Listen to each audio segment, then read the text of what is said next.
and really gay.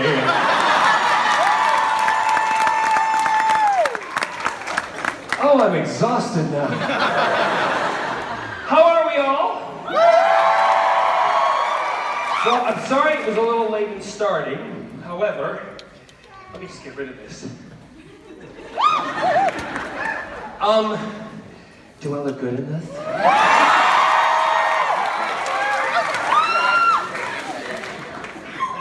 Some of you who don't know my panels, I see you looking at me like, oh my God. He's in a dress. Yes, I am. And fucking proud of it, okay?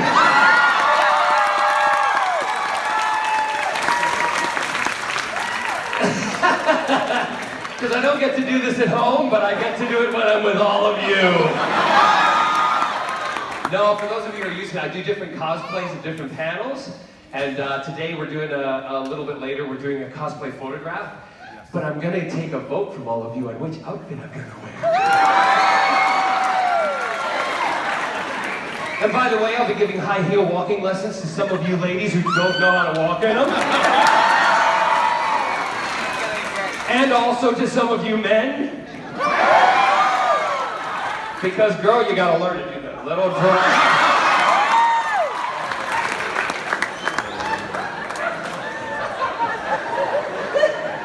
Oh my God. Listen, it's about having fun today. I enjoy the panels, I love doing them.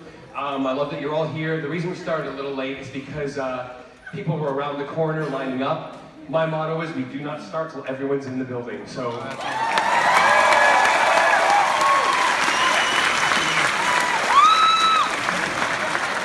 Hi. Hi. What's your name? My name's Andrea. Andrea, where are all our deaf friends? Where are they? Do we have any deaf friends? 2! Awesome! No, don't clap or make noise, they can't freaking hear you, okay? There you go! No, don't woo! They're so fucking stupid.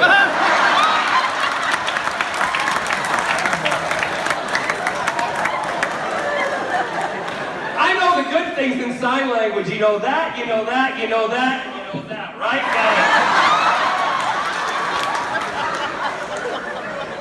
And if I came up to you and did that, you know what that meant too, right? Oh, because you know something? I'm hung like a donkey.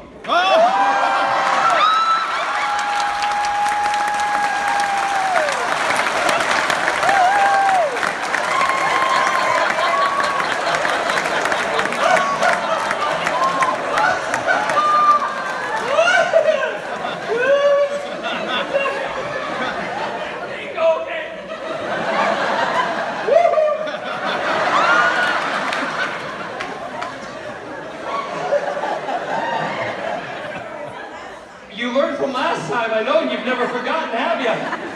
Yeah, you never forget. Hung like a donkey, do you? Whoa! I want to meet your male friends, girl. Because other signers I've done with, I've said hung like a donkey, and they go, I'm like, okay. And then we had one woman, she went, What I love, if there's any kids in with the parents, they're like, what does that mean, Mommy and Daddy? On the way home, they're like, shut up! Don't explain it to them! Yes, that's right! I heard a little one screaming. Oh my God, I haven't even started my storytelling yet. Usually hung like a donkey doesn't come till halfway through. You all know I turned 50. Yes? I turned 50 last year in March, and I'm about to turn 51 in March this year. They say things get better when you turn 50. Don't believe it. Well, they do. Because you don't give a shit. No, it's awesome. When I had my 50th birthday party, I had a really, really great time. I invited friends and family from all over the place, and when I first started on Arrow, the first season with Steve Namel, and I was talking to him, and I said, you know, I was telling him my birthday was coming up because he couldn't believe how old I was. Thank you. And I said to him, I said, you know, I've always spent my birthdays on a TV set or a movie set or somewhere. So my birthdays have all been spent, with the people that I'm working with. And I said, I'd love to have my 50th birthday party and have a really big bash. And he said, well, John, if you have a big birthday party, he said, I'll definitely be there if you have the day off. And I'm like, oh God, producers. And I'm like, I want the day off! I'm like, why? I said, because Stephen Bell didn't even come to my birthday party, and he said he would pop out of a birthday cake in a Speedo. So if you don't let me have my birthday party off, I quit! Didn't have to, I got my birthday off, right? My 50th birthday. So we had all friends and family there, and on the day of my birthday, I went to, what do you call that? Quad biking, what do you call it down here? ATV? Four-wheeling! I love you, trailer trash.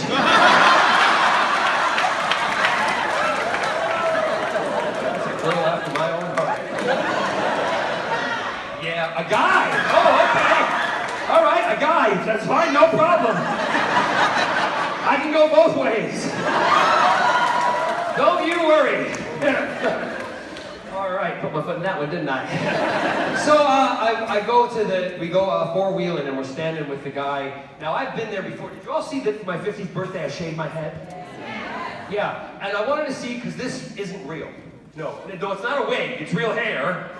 It's just gray. I'm completely white, okay? So I wanted to see what I look like with gray hair, so I shaved all my head off, and my hair off. That'd be kind of hard. So I went to the ATV place. I was gray hair, and I'd been there before, but with dark hair. And my nieces and nephews are all with me. They're all in their late teens, their early 20s, and they're all standing in a semicircle, and I'm standing in the semicircle with them, and like when our young lady is there, the guy's giving the instructions on what to do with the four-wheelers, and he's saying, now, if you're going up the hill and you come back and you put the brakes on, please don't put your feet down on the ground, because if you roll backwards, you're going to get them hit, you're going to break your legs, you're going to have to chop them off, and we'll have to call you Peggy. I looked at him and I went, that's kind of funny, and he's kind of cute, I'll forgive him. So he says, and when you do the full throttle, we don't want you to go up the hill too fast, because if you put the full throttle on, you'll flip the front end up, you'll go off the back, you'll hit your head, we'll have to chop your head off, and you'll be called the face of bone.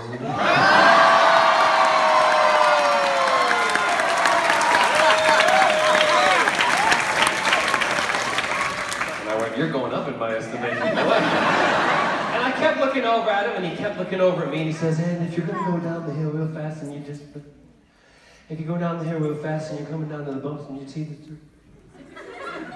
I'm looking at him, and he said, if you go down, did you know about something? He recognizes me. Oh my God. I said, you know something?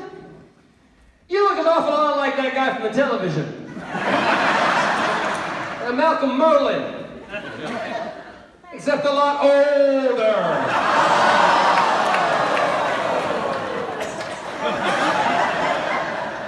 My nieces and nephews literally did this. Left me standing there, and I went, really? He said, yeah. That guy, Malcolm Merlin, he's a good-looking guy. He said, you got kind of the same facial structure, but he doesn't have that old man hair. Turner, my nephew, 27 years old. Turner, come here. He's like, what, Uncle John? What, Uncle John? I said, right. We're going to show him how old I am. And he went, what do you mean? I said, because tonight at 1 o'clock, when he's asleep and I'm not partying with you, we're coming and we're going to put the holes in all the tires of those four-wheelers. How old we are. Have a good day tomorrow, sir. So what did we do? Yep, let the air out of the tires because it made the press the next day in Palm Springs. What's this? Vandal in a TARDIS dress destroys ATVs. It wasn't me. I'm not that stupid. I paid my nephew Turner $300 to do that.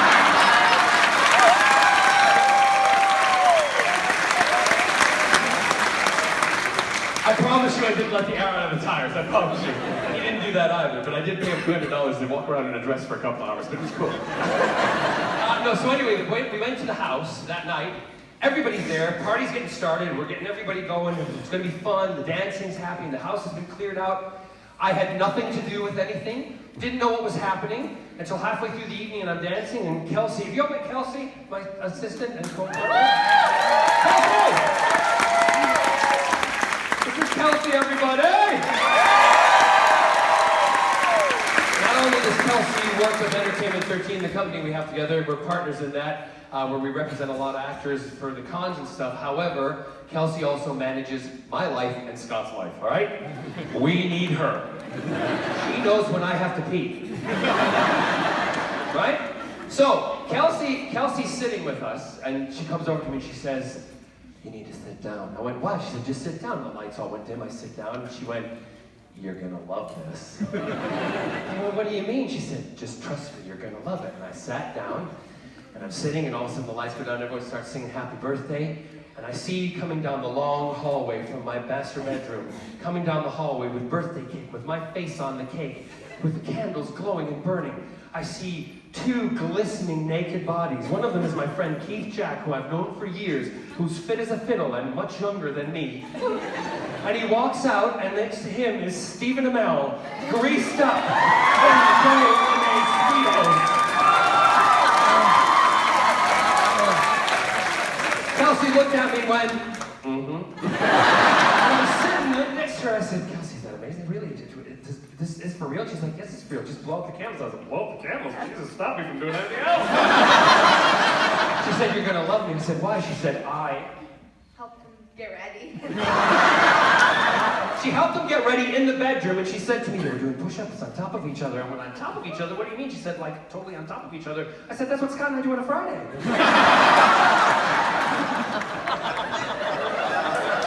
I know we're in the South, but people do that too here. We do push-ups on, yeah, that's what she said, but the best part is, she said, "Guess what?" I said, "What?" I took video.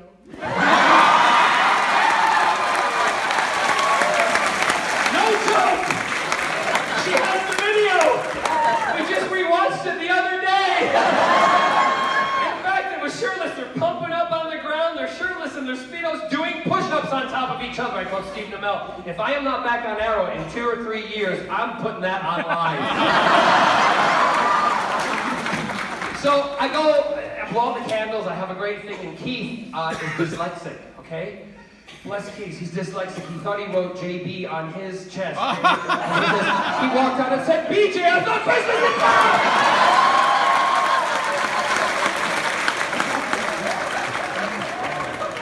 I didn't care about the red stains on my carpet in my bedroom. I'm doing the push-ups with the lipstick.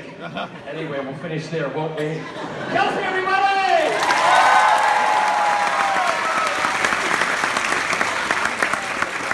Sweetie, I can't look at you, and I'm not allowed to blink now. I hate you. Because I will turn into stone. Did I blink? Who are you with? Her uncle. Oh, we love good uncles like you. Mom and Dad have no clue, right? Awesome! That's what I did to my nieces and nephews. They only needed like 30 hours of therapy, but they're fine. I love your cosplay. It's beautiful. A weeping angel. What's your name? Amber.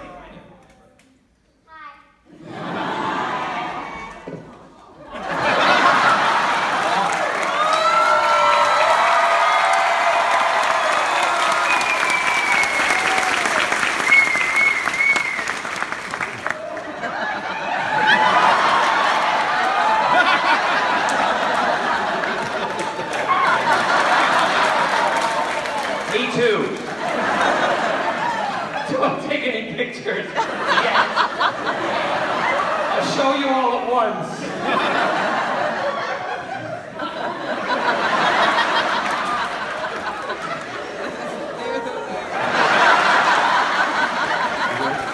We're gonna do a Dr. Who pose, okay? So your uncle can take a picture and then you can go back and show your parents. Is that all right? So you're gonna do your best weeping angel. And I'm going to freeze. Ready?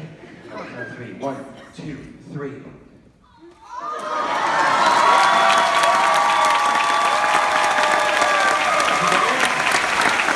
Awesome, thank you. You ready to get down there? Don't get up, she can only break her leg. Amber, look over that way.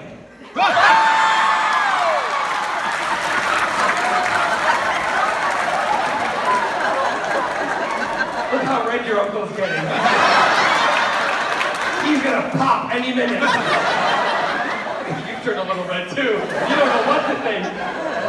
I show you the other end, but do you want to see? Right, no, it's not bad. It's just that they made me these kind of, there you go. That's it right there. You saw more last night. Did anyone see my Instagram last night? It was really hot here in Pensacola, and I had air out of it, so I just took my pants off and walked down the street. I honked at it. Yeah. I also got 3 propositions to sell my sister. All right, so what I like to do is I like to go right to questions and stuff. So we have people lined up already. And answer questions because, like a good vampire, I like to feed off of you. All right, so we'll start with you, young lady. Hi. Hi. So I was wondering, what is your favorite, or better yet, most memorable auditioning experience?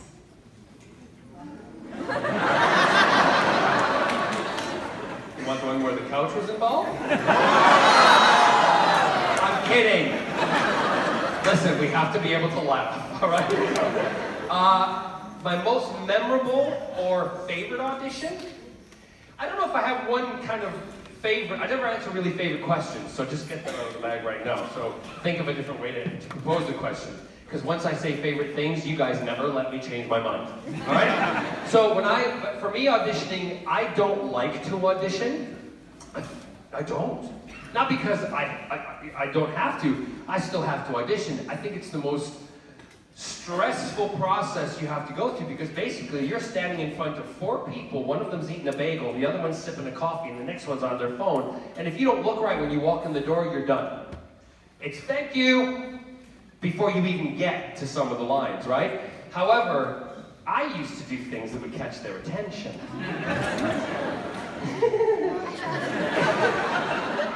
If they told me not to do something, I did it. Yeah. Like they'd say, don't sing anything from the show. What would I do? I'd sing 2 numbers from the show. Because you know what? I want to show them how I can do it. I want the job and I sang it. I usually got the job, right?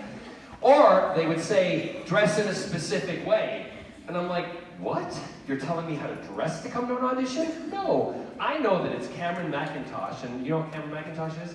One of the biggest theatrical producers in the world. Cats, Phantom of the Opera, Miss Saigon, Les Miserables. He's a good friend of mine, and I've known him for many years, but when I used to go in and audition for him, he's also a gay man, I used to play the gay card. Yeah, all the time. I'd wear the tight jeans, I would put on the tight shirt, and I'd walk in, and I would just go, oh, I just dropped something. Hired. No, so for me, auditions are memorable because sometimes you get a feeling inside when you actually know you're gonna get it. You just know it.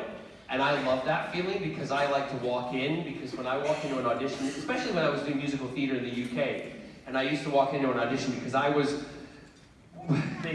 not boasting, I'm just saying the fact that they call me a triple threat, right? Because I can do all sing, act, and dance, right?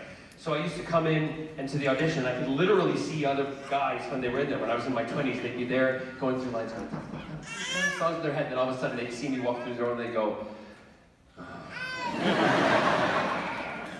because I usually got the job.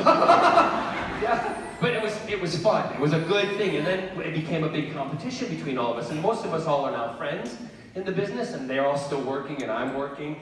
And it was a healthy kind of competition. So that's my most favorite auditions, are healthy competitions. I've been in situations where I've had to go to the bathroom, do all that kind of stuff, but that's boring. I mean, how many people have peed themselves in front of somebody? Lots of people, right? Yeah, so those are my favorite ones when I know I'm gonna get it.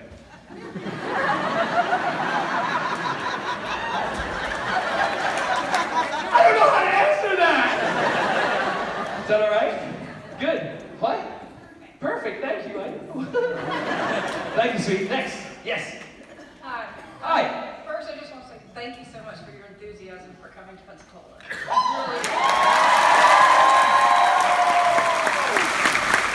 Well, you guys have wanted me here for a long time, Yes. and I know I haven't been able to. What? Wait, so what? Everybody wants me back. What? Did you just say praise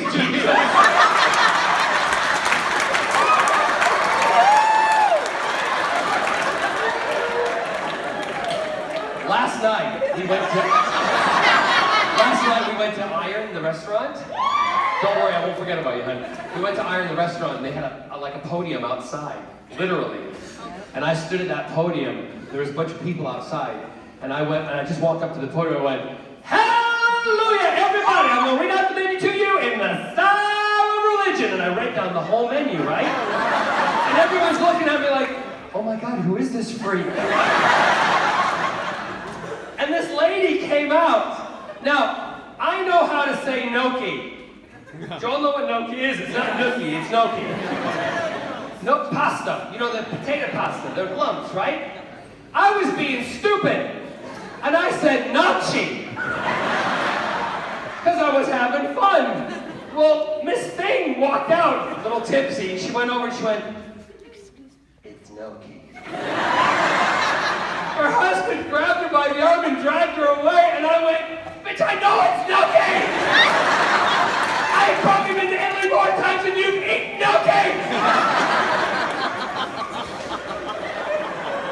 And she sauntered away like this.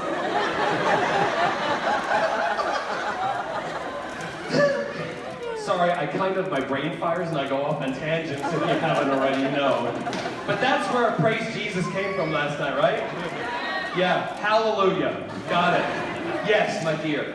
I just wanted to know, if you were suddenly faced with only one choice of either being able to act on screen, on stage, or sing, could you choose, and if you did, what would it be?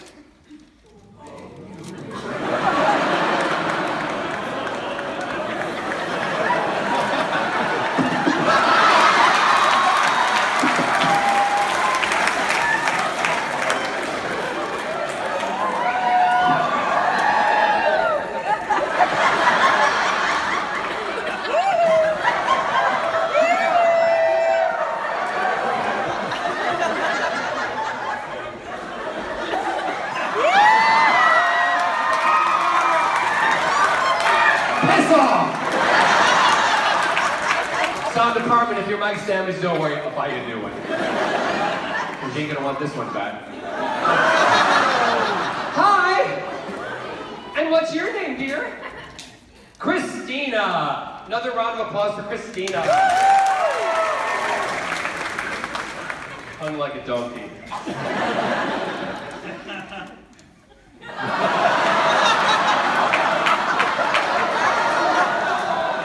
Hers had two!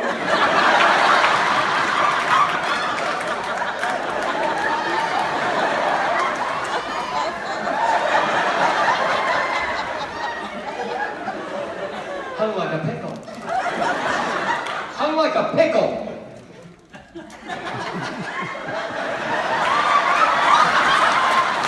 Excuse me, what kind of frickin' pickles are you eating?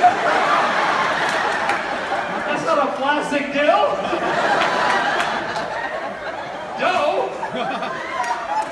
Nobody got that one. Anyway, yes. Oh, so if I had to choose, yeah, try to avoid that question. It's a hard question to answer because I believe that my business is a business.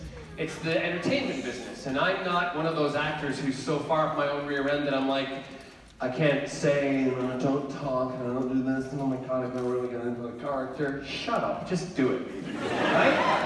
My motivational aspect, we don't need to know all that. That's your business, what you do to get into the character, right? Thank you, honey.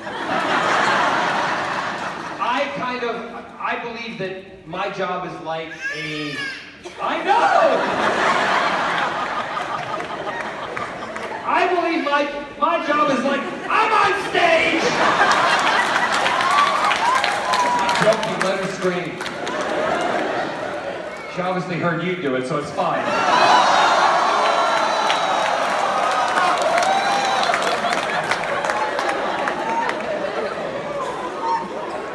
That's how she got here. I believe that like as a plumber, you wouldn't tell a plumber they can only plumb sinks or bathtubs or do washers and dryers, right? They do everything. So my belief is that I should be allowed to do what I want to do. That's why my sister and I create stories, and we do the books together. And I also am involved in quite the production end of stuff. I produce shows for the BBC, my own shows, co-produce them. We're in the process of talking about things for television and movies at the moment, with stuff that my sister and I are doing. We've also got a new comic book that's a graphic novel on Webtoon that's coming out called Cursed. So I don't believe in being restricted. I believe in letting people try what they want to try, and if they succeed, then they succeed. If they don't, they're the ones who have to accept that responsibility. You can't blame anybody else. Never live your life when you get to a certain age and go, gosh, I wish I'd done that. I don't want to be that person. So if you ask me to choose, I have to give it up. Yes! Hi.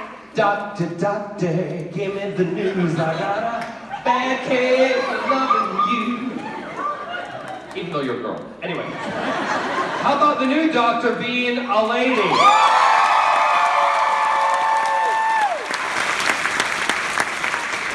It's about time. We'll get to that later if someone asks me a question. Yes? Hi, I wanted to know what it was like for you to work with Elizabeth Sladen. Do y'all know who Elizabeth Sladen is? Elizabeth Sladen played Sarah J. Smith in when I was a kid in watching Doctor Who, and my sister was also a big fan. I started out with John Pertwee. That was my first doctor. Then I moved into Tom Baker, and so on and so on. Now, Elizabeth Sladen was probably one of the first assistants that kind of captured everybody's attention, because she was not a whining girl. She was a girl who had a presence. She was a journalist. She was there. She stood up to the doctor. She argued with him. She fought with him. She didn't like him at times. She told him he was wrong. Now, I never knew when I was a little boy watching that show that I would one day be a part of it. And when the day they told me that Elizabeth was going to be on it, I literally wet myself. I was like, oh my God, I fanboyed. I didn't think I was going to bump into her as soon as I did. However, we all lived in a building called Who Towers, where, yeah, we called it Who Towers. We all lived in the same building. Awesome. It's like a big white TARDIS. Amazing. And we used to see each other going on the elevators in and out, like if someone was on night shift when I was doing Torchwood, David was doing Doctor Who, we'd pass in the night. And there's so many jokes like that. And one day I get in the lift, and I get in the lift at my floor, and I go down, and I'm standing there, and I hold the lift open for the next floor, a couple floors down, and I hold it open, because I bought my apartment there because I wanted to own a place in Who Towers. I really did. So I open the door, and this lady walks in a cab, and she takes the cab off, and she does that, and I went,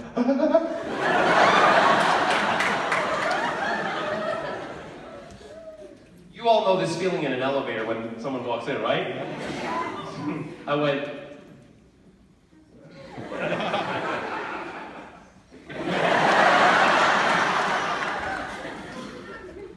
Hi. And she went, Captain. It still gives me chills, right? Still gives me chills. And I looked at her and I went, Miss Smith?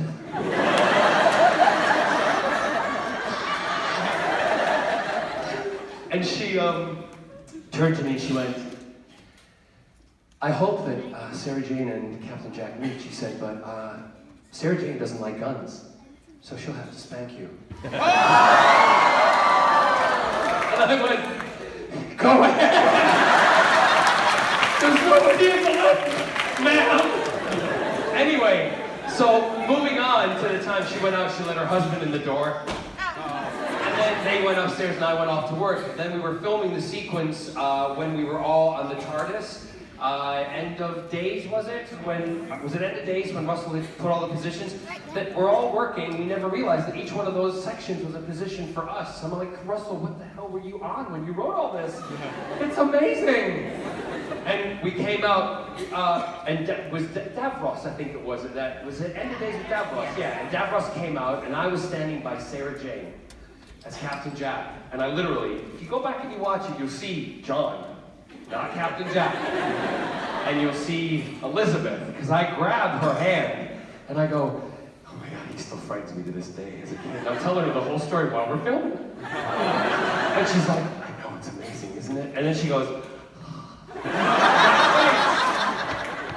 Dad Ross! Amazing. However, jumping to today, my sister and I, we write and create the Torchwood comics for Titan Comics, thank you, Carol. And so we're doing so many things together. We've created a new character, and she is called Sladen. And it's to pay homage to Elizabeth, because she is a strong, well, I don't want to give it away. We don't know what she is really, but she's strong. That's all I don't want to spoil it. You gotta get the comic. It's really great. She looks awesome. She looks really sexy. And I know if Elizabeth had saw her, she would be like, I love her. Yeah, so I adored Elizabeth. She was the mother of our ship. When we were filming Torchwood in the US, they came to us to tell us that she passed away. Nobody knew she was sick. No one. And when they told us she passed away, just to give you an idea of how we felt, I couldn't film the rest of the day. And Eve couldn't film the rest of the day. We all had to stop. And the production team in America said, we know how important she was to you. We're canceling filming for the rest of the day. And we went home and we all grieved because we truly miss her. She's the mother of the ship. For us, any companion in the future, if you don't have a little bit of Sarah Jane Smith in you, you're not a good companion. Yes! Now let's get something happy. Hi there. Hi. The way I've always described you, anytime I've had Gay. to describe someone, Big, fabulous gay John.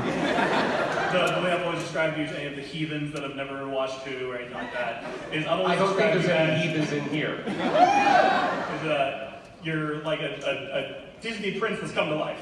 Disney prince or princess? And I realize I'm going to change my question up a little bit. Okay.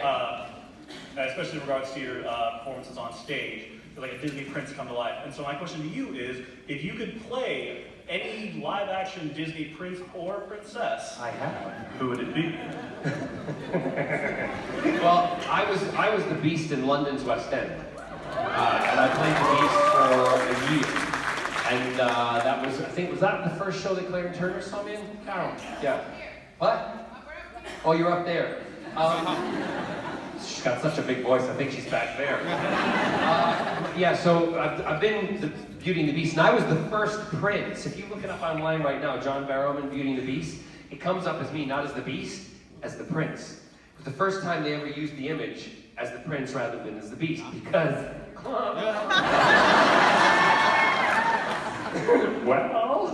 So, but if I were to choose a Disney princess, I don't know if you call her really a princess, but she was the restart of the beautiful big Disney movie musicals that I love, because I was a Disney kid growing up watching Jungle Book. My mom used to take me to the theater in Scotland to watch all the Disney movies and stuff. Jungle Book was one of the first that I saw. I would say I'd have to be, you ready? Look at this stuff.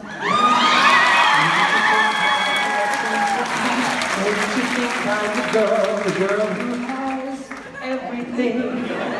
I've got who's it's and what's it's aplenty. I've got gadgets and gizmos galore.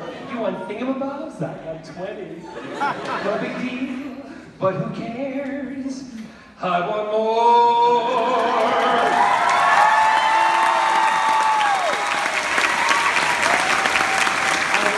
Where the people are. Yeah, so I'd be Ariel. Yep. Who would you be? I was going to be kind of Aladdin. You'd be Aladdin. I'll be Jasmine. I'll show you the world. Shining, shimmering, splendid. Tell me Christmas, now when did you last let your heart decide?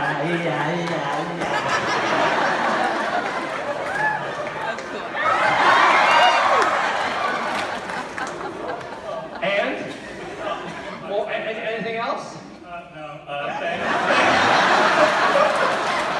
You're welcome. Thank you, though. I've been trying to lose Shut up and weight. sit I down. lost 5 pounds. You lost 5 pounds watching me. Yeah, Okay.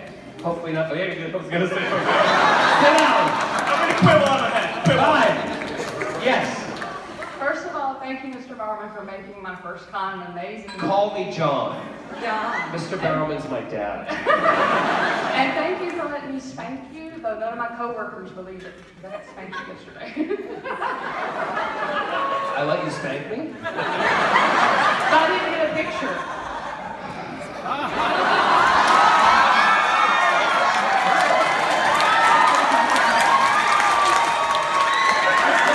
Girl, spank my ass, don't grab it.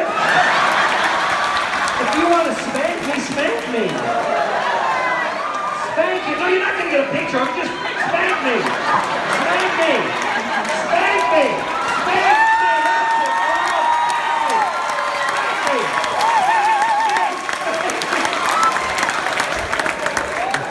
You gotta ask the question in the mic, they can't hear you otherwise. She's like, I was wondering, you just spanked my ass and you're wondering?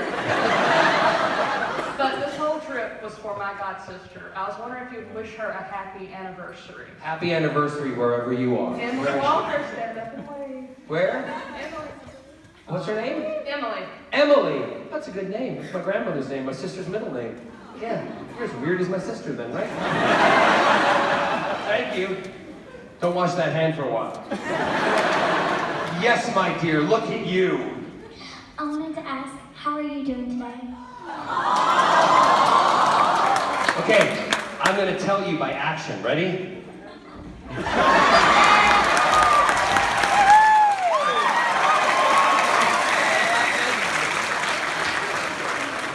And if you don't know what that means, in gay language, fabulous. Is that your only question? Really? Are you sure? Where are you from? Here. You live in this wonderful theater? You're from Pensacola? Born and bred? Well, obviously, bred. Yeah, never mind. Anyway. Rewind. Hamilton reference, thank you. How old are you? 10. 10. Oh my gosh, you've got such exciting teenage years ahead of you. Just remember, when you're 18, vote. Who's your cosplay? Who's your cosplay? I don't have my glasses on. Bombshell Batwoman. Mm-hmm. Where are her parents?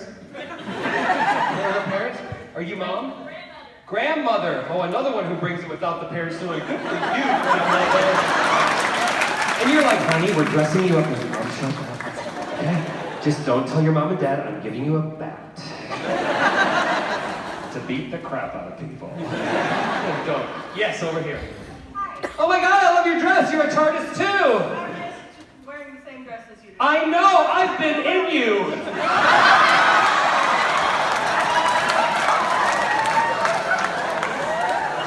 I love it when people get so flustered they don't listen to what I say. So just pull the mic down in front of you, honey. Yeah, pretend it's me. There you go. So let's just have a little conversation between the two of us. I'm torn between two questions. What's that? I'm torn between two questions. You're torn between two questions. Feeling like she's not listening to me. She's ready to ask those questions. Go ahead, then. Okay, everyone always asks Garth what it's like to kiss you.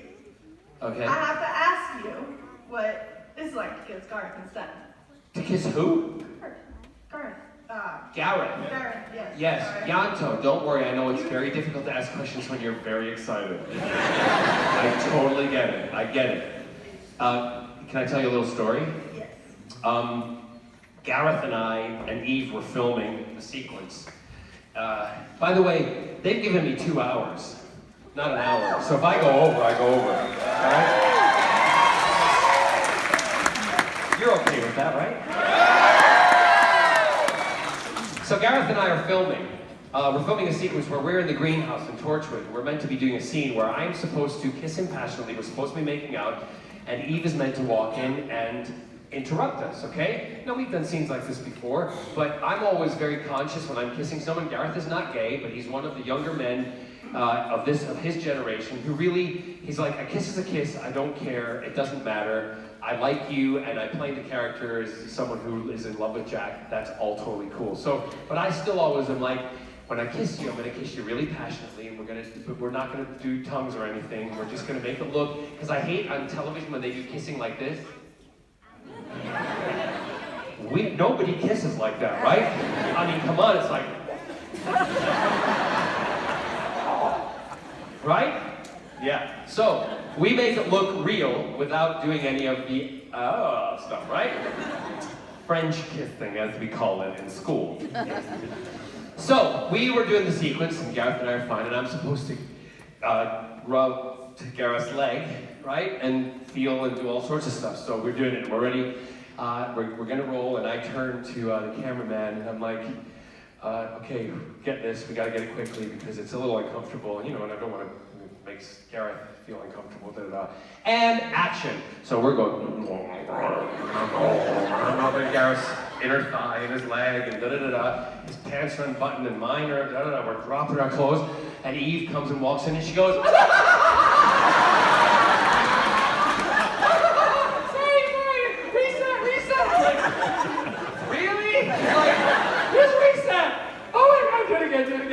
So we go, okay, reset, so we button our pants up, do all the stuff, and they say, and set, and action, and go,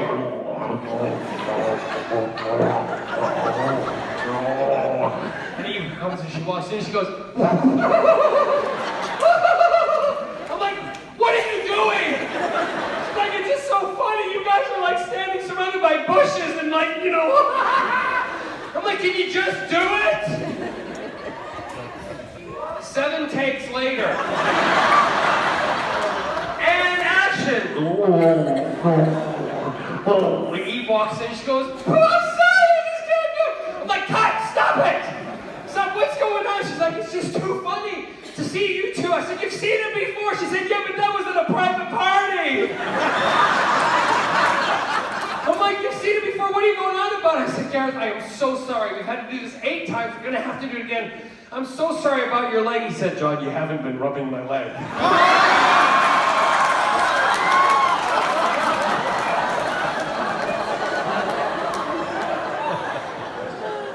Wow.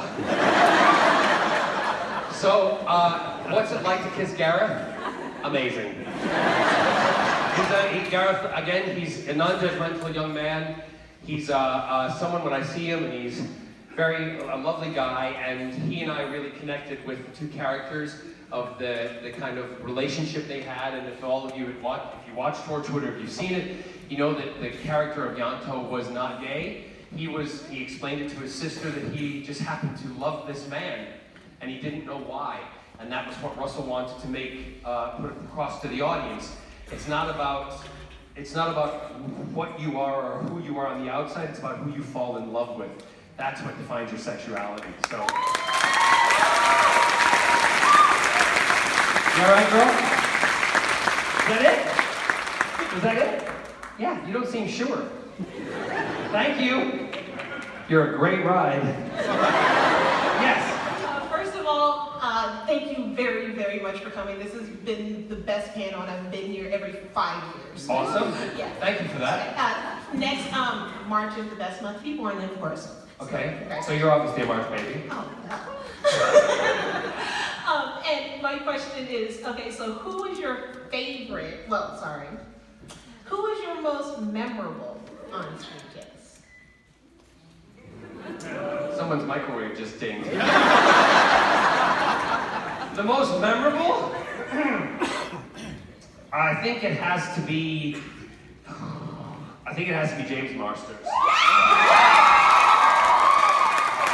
Just because I've kissed a lot of other guys, but it's in shows I've been in, but it's not been on screen.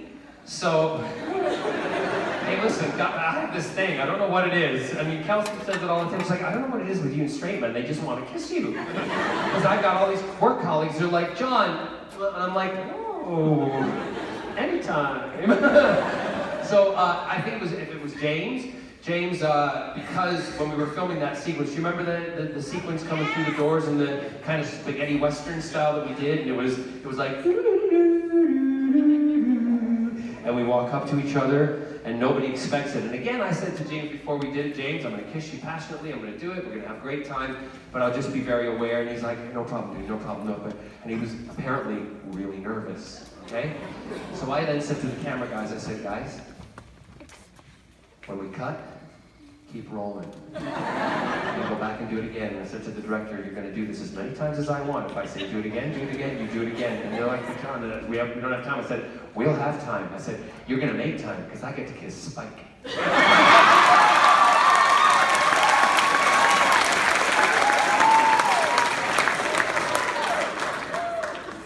So we go, his wife is sitting over in the corner watching. They've flown in, they're doing all this stuff. We get up to there, we just look at each other, the camera pans around us, and we go,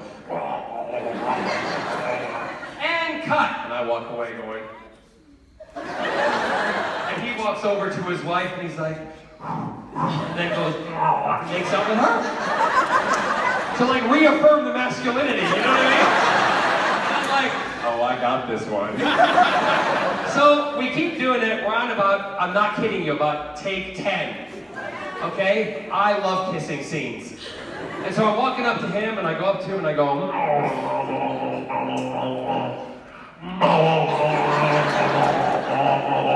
and then we go, cut!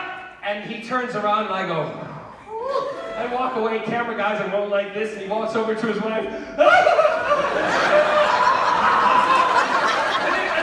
Goes, we gotta do it again. He goes, what? What do you mean gotta do it again? I looked at his wife and she looked at me and she went, and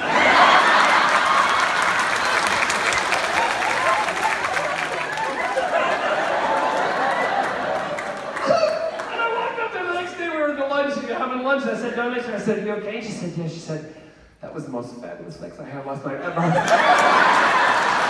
I want to thank you. Because I was getting turned on watching it, and he wanted to reaffirm his masculinity, so we were both happy! And that's when I said, hey, I'm your wingman, baby. Come to John. Daddy John will help you out. So that's probably my most memorable, because every time I watch that sequence, I love that sequence. I think it's great because the audience does not expect us to kiss, right?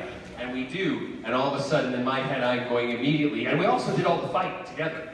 We did all the stunts, except when I got thrown through the window. The BBC wouldn't let me do that. No. Nor would my mother let them do that to me. So yeah, that's my most memorable. Thank you so You're very much. welcome. Yes.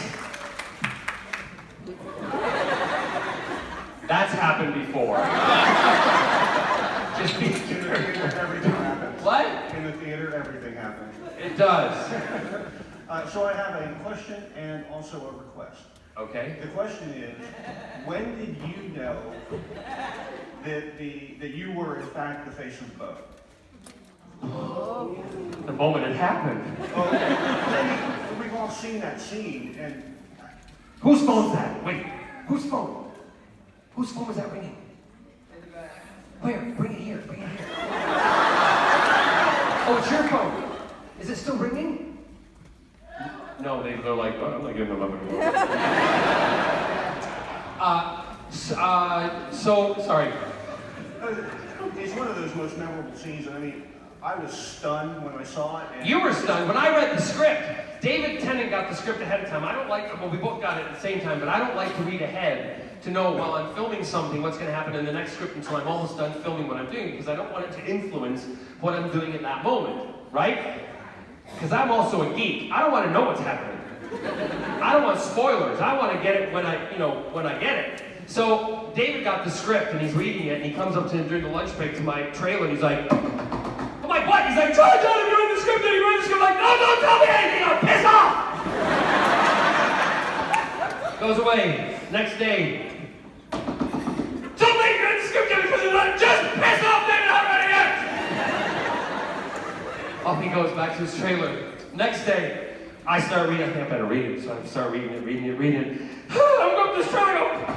Damn it! Oh my God! He goes, are you ready? I'm like, yes, I'm ready. I think I'm going.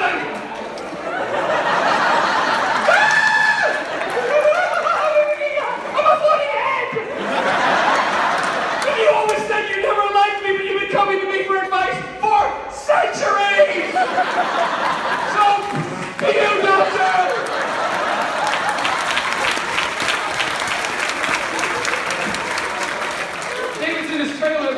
this. And I heard him as he went back in the room, he went, I think he actually believes that I'm the doctor. Yes! So that's how I found out. But the best bit, sorry, the best bit was when we were having what we called like dirty pizza night. No, because you don't eat pizza every night. So we like to call it dirty pizza night.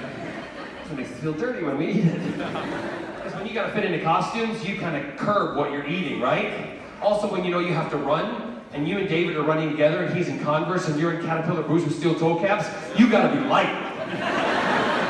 So, we're eating pizza, and it's Saturday night, we're gonna watch the episode, and we're all in my flat in Towers, the condo. And I walk over to the window, just before the moment, and I open the window, and I stand there like this. David, he goes, John, mate, what are you doing? What are you doing, John? I said, David, I'm just listening. He said, for what? I said, waiting for the nation's jaw to drop.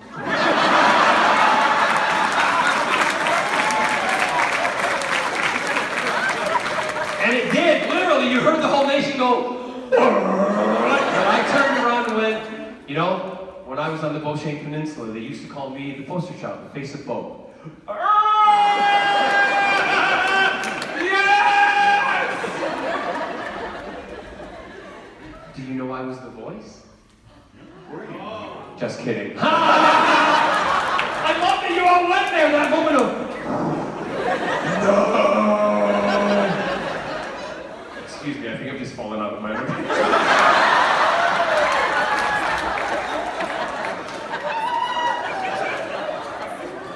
Ding dong merrily on high, the barrowman jewels are swinging. What was the question? What? Did I drop something? Oh, now you're funny. I love you. Yes, what's the rest? My request is this. When I found out that you and Arthur Garble and Alex Kingston were all going to be here, I was elated. And when Alex Kingston canceled and said she wasn't going to be here, you know, kind of the floor dropped out. Not to take away from either you or Arthur Garble.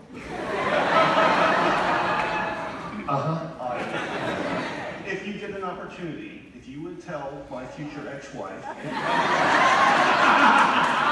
that she is welcome in Pensacola anytime. She knows she is.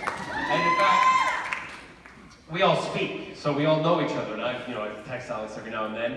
And I haven't seen, last time I saw Arthur, I was in Palm Springs taking my whole family out to dinner at a restaurant called Mr. Parker's, and I'm sitting across the table. I hadn't seen Arthur in weeks, months really, and I'm sitting across and I look over and I'm like, is that Arthur?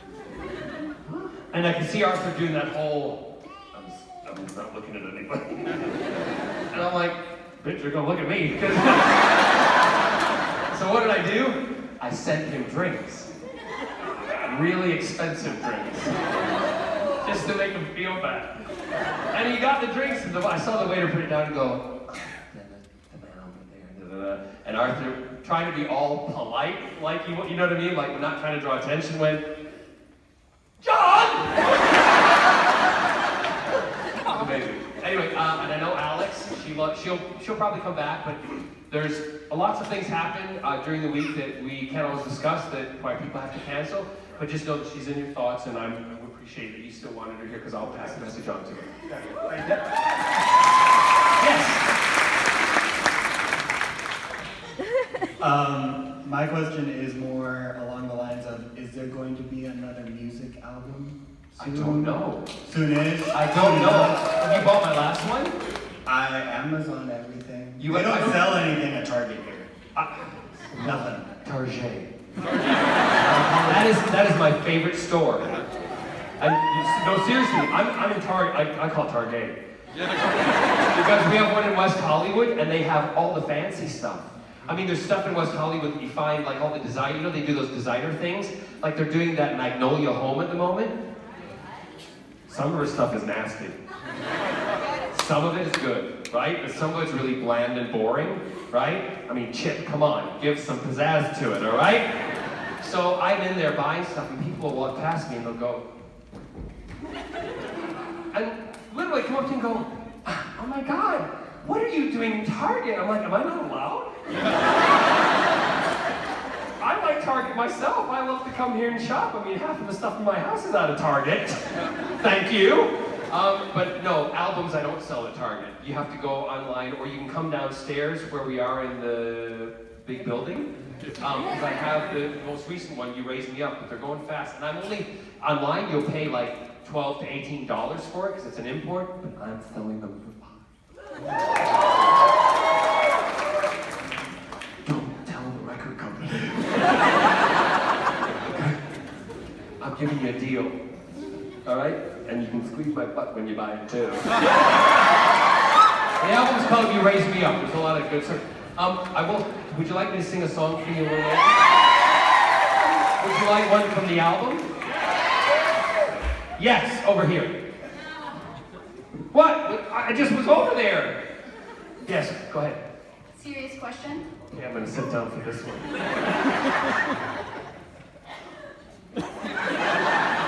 Are you ready? I am ready, girl. What size heel do you wear?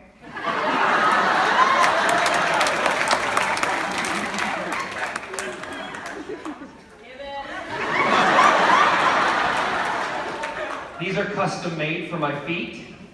They were the shoes that I wore when I did La Cage aux Folles. That's why they're so ratted. They're specially structured that they have a metal bit in here so that the heels don't break, because as women know, if you walk in heels a long time, the heels bend forward. They're size 13s.